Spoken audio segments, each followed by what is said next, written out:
आपको एक सम करवाने जा रहा हूँ। जैसे हमने एडमिशन ऑफ अ पार्टनर पर एक पार्टनर, मैंने आपको इंडिविजुअल टॉपिक्स का ट्रीटमेंट बता दिया था, कैसे हर अगर कोई इंडिविजुअली चीज़ आ जाए तो कैसे की जाती है। अब हम एक फुल फ्लेज क्वेश्चन करने जा रहे हैं जिसमें हम रिवैल्यूएशन अकाउंट, उसके बाद कैपिटल अकाउंट, बैलेंस शीट, पूरा ये तीनों चीज़ें बनाएंगे। इवन इस सम में जनरल एंट्रीज भी मैं आपको पास करके दिखाऊंगा कैसे पास की जाती हैं। सो सबसे पहले क्वेश्चन की स्टेटमेंट रीड करते हैं। हमें गिवन क्या है, हमें क्वेश्चन में गिवन है X and Y share profits in the ratio, दो पार्टनर्स हैं एक्स और वाई, उनका प्रॉफिट शेयरिंग रेशियो 5:3 का। Their balance sheet as at 31 March was as follows. हमें क्रेडिटर्स दिए हुए हैं, कैश एट बैंक दिया हुआ है, provident fund, workman compensation reserve दिया हुआ है, salary debtors, provision, stock, fixed assets, profit and loss दिया। और नेक्स्ट वो कह रहे हैं दे admit Z into partnership on 1 April 2020 with 1/8 share in profits. उन्होंने जेड को 1/8 शेयर के लिए एडमिट किया। नेक्स्ट वो कह रहे हैं Z brings 20,000 as is capital. Z capital के लिए 1,20,000 लेके आ रहा है और अकेला 20,000, और वो गुडविल के लिए 12,000 लेके आ रहा है। गुडविल के लिए 12,000, ये दोनों चीज़ें वो कैश में लेके आ रहा है। ओके, नेक्स्ट वो कह रहे हैं Z acquires his share entirely from x. जो जेड का 1/8 शेयर है उसने एंटायरली एक्स से एक्वायर किया है। सो यहाँ पे हमें एक new profit sharing ratio find out करना पड़ेगा।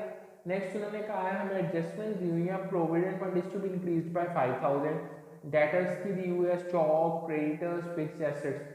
सो वो कह रहे हैं क्वेश्चन में prepare journal entries, necessary accounts and new balance sheet, also calculate the new profit sharing ratio. सबसे पहले तो हम अपना न्यू प्रॉफिट शेयरिंग रेशियो यहीं पे कैलकुलेट कर लेते हैं। देखो उसने अपना 1/8 शेयर एंटायरली अगर एक्स से लिया है, सो एक्स का कितना आ जाएगा, therefore x new share will be, देखो एक्स का पुराना 5/8 था, उसमें से उसने 1/8 जेड को दे दिया, इट विल बी 4/8। वाई का सेम ही रहेगा न्यू शेयर, डेट इज 3/8, और जेड का हमें पता है 1/8। So new P S R तीनों का कितना आ गया, डेट विल बी 4,301। 431 का न्यू पी एस आर आ जाएगा। देखो अब यहीं पे हमें गुडविल के ट्रीटमेंट के लिए हमें सेक्रीफाइसिंग रेशियो चाहिए। सो हम वो भी फाइंड आउट कर लेते हैं। सेक्रीफाइसिंग रेशियो, देखो सेक्रीफाइसिंग एक्स का कितना आएगा, उसका ओल्ड था 5/8, न्यू था उसका 437 + 1 8, यानी 4/8। सो इट विल बी 1/8। अब y का पुराना था 3/8, न्यू था उसका 3/8, सो 0। सो इस समय एंटायर सेक्रीफाइस x का था, सो x को ही सारा का सारा गुडविल का प्रीमियम चला जाएगा। सो सबसे पहले इस सम में स्टार्ट करते हैं हम रीवैल्यू। वैसे तो इस सम में उन्होंने पहले जनरल एंट्रीज पूछा, आप जनरल एंट्रीज पहले भी पास कर सकते हो, एट द एंड भी कर सकते हो, बेसिकली आपको जर्नल्स पास करने, बट मैं आपको सबसे पहले अकाउंट्स बना के दिखाता हूँ अकाउंट्स कैसे बनाए जाते हैं। सबसे पहले हम देखते हैं कि रीवैल्यूएशन अकाउंट कैसे बनाया जाता है। सो रीवैल्यूएशन अकाउंट, उसका फॉर्मेट बना लो, रीवैल्यूएशन, डेबिट, क्रेडिट, पर्टिकुलर्स, इधर आ गया रुपीस, पर्टिकुलर्स,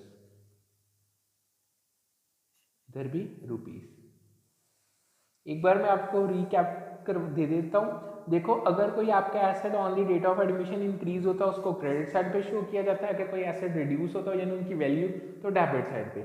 अगर आपकी कोई लायबिलिटी की वैल्यू इंक्रीज होती है वो डेबिट साइड पे आती है, अगर रिड्यूस होती है तो क्रेडिट साइड पे। अगर आपके पास कोई अनरिकॉर्डेड एसेट है that will come on credit side, अगर और आपके पास कोई अनरिकॉर्डेड लायबिलिटी है that will come on the debit side. At the end दोनों साइड्स को बैलेंस किया जाता है, credit side is greater than debit side, revaluation account will result in the profit that will transfer to partners capital account. अगर debit side बड़ी आ गई credit side से, so then it will be loss on revaluation that will be debited to partners capital account, यानी कि profit को transfer किया जाता है क्रेडिट साइड पे और लॉस को ट्रांसफर किया जाता है डेबिट साइड पे पार्टनर्स के कैपिटल अकाउंट में। तो सबसे पहले हमें सम एडजस्टमेंट में दिया provident fund is to be increased by 5000। देखो जो प्रोविडेंट फंड है उसको इंक्रीज करना है। Provident fund is a liability on a firm, so अगर लायबिलिटी इंक्रीज होती है तो वो डेबिट साइड पे आएगी। सो इधर आ जाएगा टू प्रोविडेंट फंड, यानी हमने 5000 से इंक्रीज करना, here it will come 5000। Next वो कह रहे हैं debtors are all good therefore no provision is required on debtor, यानी आपने ऑलरेडी सम में उन्होंने 600 की प्रोविजन बनाई हुई है, बट वो कह रहे हैं डेटर्स ऑल गुड, कोई प्रोविजन की जरूरत ही नहीं। बेसिकली एक तरीके से एसेट इंक्रीज हो रहा है और लायबिलिटी रिड्यूस हो रही है, यानी बोथ वे से कि जैसे मर्जी आप इसको जज कर लो, it will be come on credit side. So यहाँ पे आ जाएगा by provision for doubtful debts, it will be 600। Next वो कह रहे हैं stock includes 3000 for obsolete items, यानी स्टॉक में 3000 की ऐसी आइटम्स हैं जो कभी यूज में आएंगी नहीं, यानी बेसिकली एसेट रिड्यूस हो रहा है। So it will come on debit side to stock that is for 3000। Next वो कह रहे हैं creditors are to be paid 1000 more, यानी लायबिलिटी इंक्रीज हो रही है, बेसिक नहीं, creditors are to be paid 1000 more. So ये लायबिलिटी इंक्रीज हो रही, it will come on debit side to creditors 1000। Next वो कह रहे हैं fixed assets are revalued at 70000। देखो मैं बैलेंस शीट में फिक्स्ड एसेट दी हूँ 80000 के, अब वो कह रहे हैं उनकी वैल्यू 70000, यानी 10000 से डिक्रीज हो रही है। So it will come on debit side, क्योंकि जब भी एसेट्स रिड्यूस होते हैं that come on debit side. So to fixed assets that is for 10000। So हमने सभी के सभी रिवैल्यूएशन आइटम्स डाली, let we should balance this account. यहाँ पे 5, 3, 8, 9, 9 और 10 19,000 डेबिट साइड का total. Here again it will come around 19,000. 19,000 से 600 गया, it will be 18,400. So by loss transferred to capital account, there we have two partners, X capital account, Y capital account. अब उनका हमें old ratio given था, date was 5:3, यानी 18,400 को divide कर दो 8 से, 2300 into 3, it will be 6900 here and 11,500 here। इससे हमारा रिवैल्यूएशन अकाउंट हो गया कंप्लीट। अब हम बनाएंगे capital account. Capital account that will be debit, credit, particulars, तीन पार्टनर्स अब हमारे पास, that is X, Y and Z. Particulars here again X, Y and Z. Okay,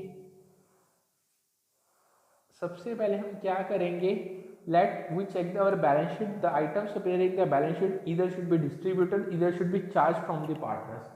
सो सबसे पहले चेक करो, हमें दिए हैं क्रेडिटर्स दिया इधर, नेक्स्ट हमें दिया प्रोविडेंट फंड, उसका ट्रीटमेंट यहाँ पे नहीं होगा। नेक्स्ट हमें दिया वर्कमैन कंपनसेशन रिजर्व।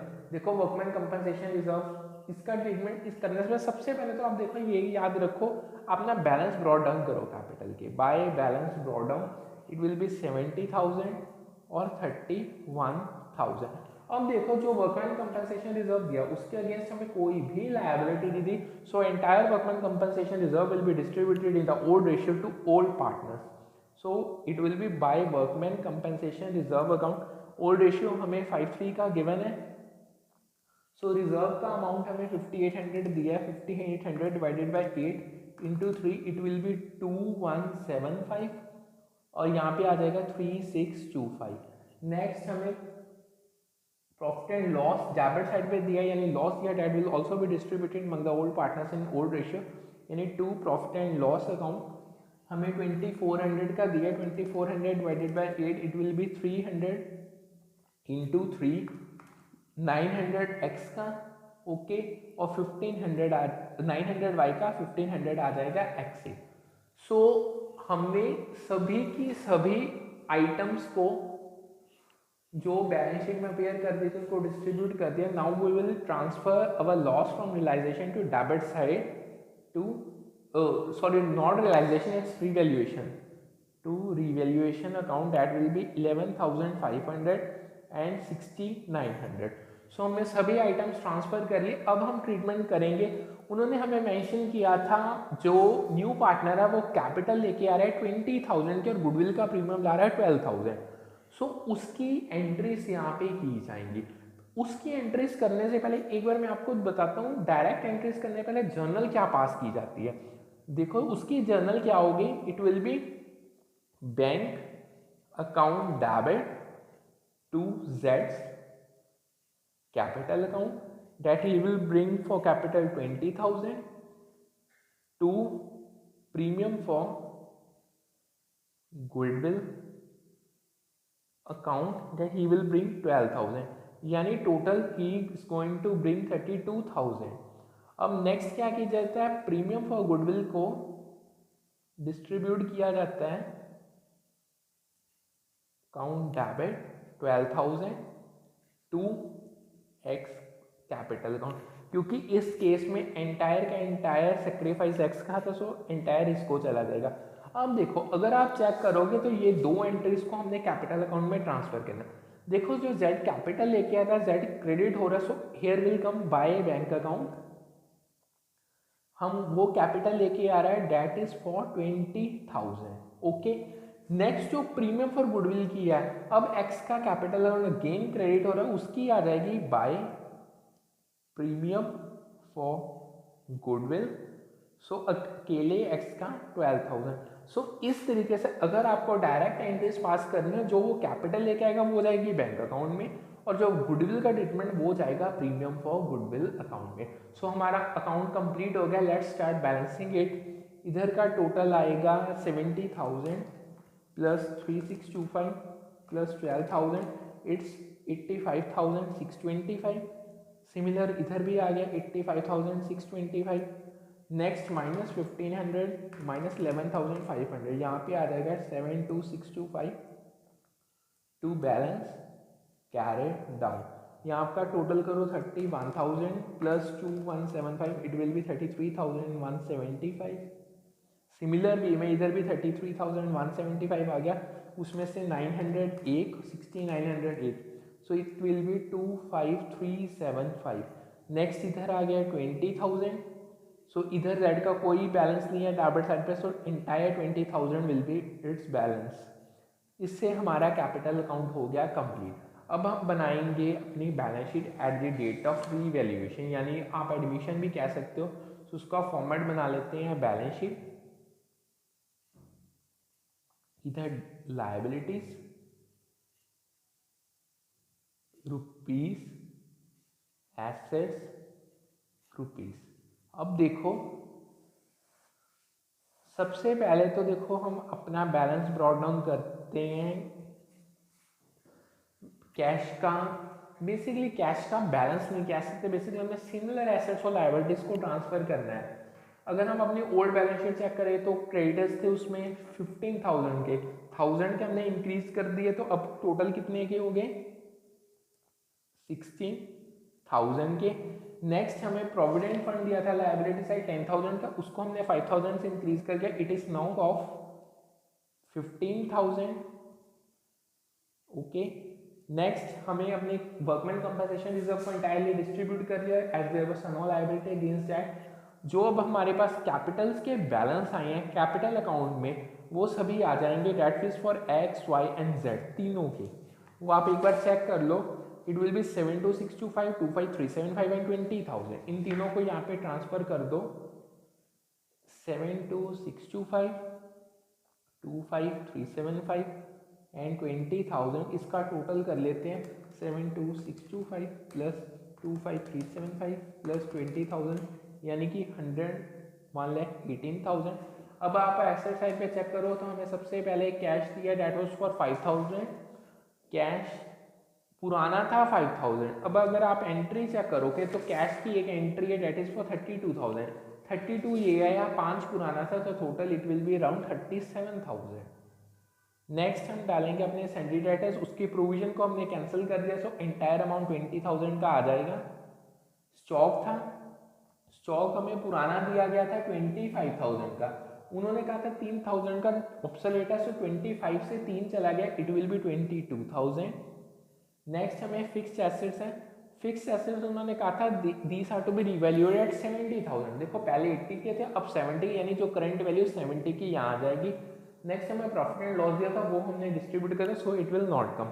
सो अब इसका टोटल कर लो, द टोटल विल टेल ली 16,000 plus 15,000 plus 1,18,000, it will be 1,49,000। उधर 37,000 plus 20,000 plus 22,000 plus 70,000 and 1,40,000। So इससे हमारा सम होता है कंप्लीट। आई गेस आपको अच्छे से समझ आ गया होगा कि एडमिशन के टाइम पे कैसे सभी तरीके से अकाउंट बनाए जाते हैं। बट अब इस सम में एक उन्होंने जर्नल एंट्रीज कहा था, सो हम उनको भी पास ऑन कर देते हैं। जो जर्नल कहा था उन्होंने, देखो सबसे पहले सिमिलर वे में जो जो ट्रीटमेंट हमने अकाउंट में किया वो ही जर्नल एंट्रीज में आएगा।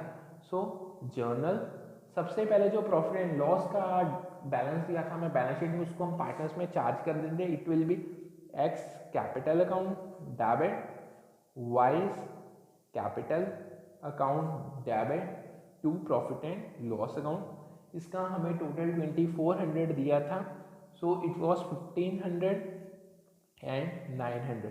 अगर आप अपना चेक कर लो, इसमें सिमिलर एंट्रीज ही हम ट्रांसफर कर रहे हैं। देखो profit and capital account debit हो रही है और प्रॉफिट एंड लॉस 15 और 900, यानी एक्स कैपिटल वाइज 1500 900 टोटल 2400।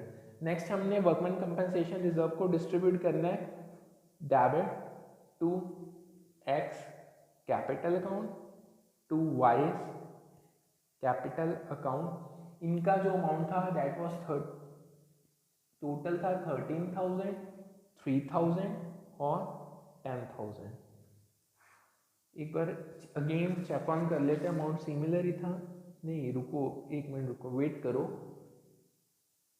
जो आपका रिजर्व था दैट वाज ऑफ 3,625, 3,000 एंड 10,000 नहीं था, इट वाज सेकेंड था 2,175, 2,175। सो इसका टोटल प्लस 2,175 यानी 5,800 का रिजर्व का टोटल। ओके, नेक्स्ट हम क्या करेंगे, जो हमारे रिवैल्यूएशन अकाउंट है उसका चेक करो। सारी की सारी डेबिट साइड की एंट्री इकट्ठी हम डाल सकते हैं। So it will be revaluation account debit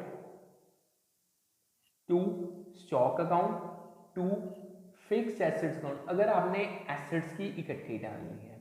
okay, बाकी अगर आपने दूसरी भी डालनी है उनको भी आप मर्ज ऑन कर सकते हो। हम ना एक बार अकेले एसेट्स की डालते हैं। सो उसकी entry will be revaluation account debit to stock account to fixed assets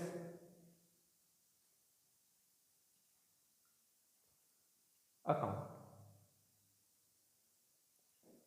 हमारा जो स्टॉक था डेट हैज रिड्यूस बाय 3,000 और फिक्स्ड एसेट 10,000, यानी स्टॉक 3,000 से रिड्यूस हुआ, फिक्स्ड एसेट 10,000 से। सो 13,000 इस एंट्री का था, वो मैंने गलती पे यहाँ पे लिख दिया था। ओके, नेक्स्ट हमें दिया है जो हमारी इधर की एंट्रीज हैं।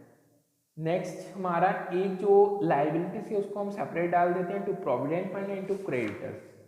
सो revaluation account debit to provident fund account to creditors. Okay, provident fund 5,000 का था और क्रेडिटर्स 1,000 के, so it will be 6,000। Okay, अब हम अपना रिवैल्यूएशन का क्रेडिट साइड चेक करते हैं। प्रोविजन, यानी by provision for doubtful debts to provision for doubtful debts account debit to revaluation account for debt is for 600। Next हमें जो रिवैल्यूएशन पे लॉस हो उसको हम ट्रांसफर कर देते हैं एक्स कैपिटल, चार्ज ही करना है basically X capital account debit Y's capital account debit to revaluation account. जो हमें हुआ था, अब चाहे आप यहाँ से चेक कर लो, X capital wise capital to revaluation, चाहे आप यहाँ से चेक करो X capital wise to revaluation 11,500 and 69,000, 11,500 and 6900। So इसका टोटल 18,400। ये तो थी एडमिशन के पहले की जो रिवैल्यूएशन की एंट्रीज और बाकी रिजर्व्स और लॉसेस को ट्रांसफर करने की। और एट द एंड उसके बाद हमने डालनी है गुडविल की और कैपिटल की, जो हमने ऑलरेडी मैंने आपको यहाँ पे डालकर दिखाई है, उसको जस्ट इसको कॉपी पेस्ट कर लेना। होप्स आपको अच्छे से सारा समझ आ गया होगा। Thank you.